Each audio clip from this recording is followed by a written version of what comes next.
تازه ترین تصاویر نغمه. آیا نغمه هنرمند مشهوری افغان وفات کرده است؟ افشای حقایق و رازهای پشت پرده زندگی نغمه، هنرمند محبوب کشور.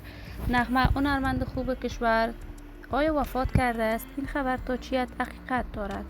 آیا نغمه در میان مردم افغانستان تصاویرش نشر شده است حقیقت دارد و یا خیر؟ خانواده نغمه در کجاست و دوری وی از هنر موسیقی؟ اما به چی دلیل؟ من در این ویدیو پیرامون حقایق همین ماجرا خواهم پرداخت. پس در ادامه با کانال دنیا اینفو باشید.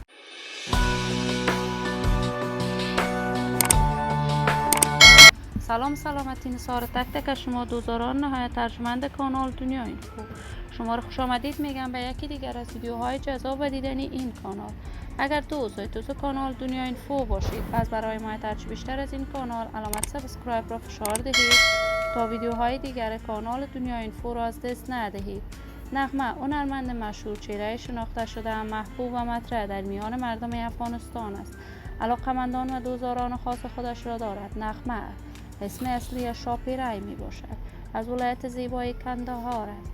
هنر موسیقی را از سن نوجوانی تا کنون ادامه می دهد. دوزاران خاص هنر موسیقیش در میان مردم افغانستان وجود دارد.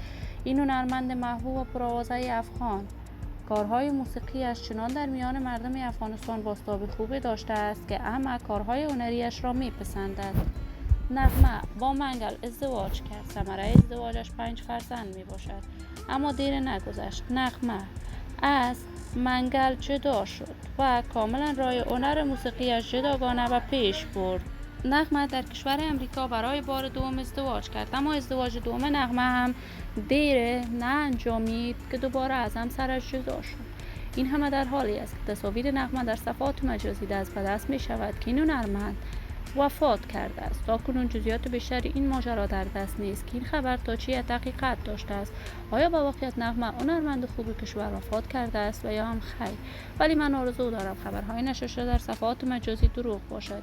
زندگی خوش و آرامی برای این هنرمند با جمعی از هنرمندان افغان از بارگاه عزت الله تمنا دارم. دوزاران و همراهان نهایت ارجمند کانال دنیا اینفو، شما هم نظریاتتان را در بخش کامنت با من شریک بسازید. این ویدیو را با دوزاران و طرفداران نغمه به اشتراک بگذارید.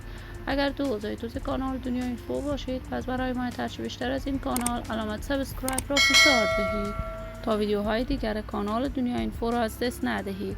تا درود دیگر، هر یک از شما خوبان را به الله منان امانت گذاشته. موفق کامیاب باشید.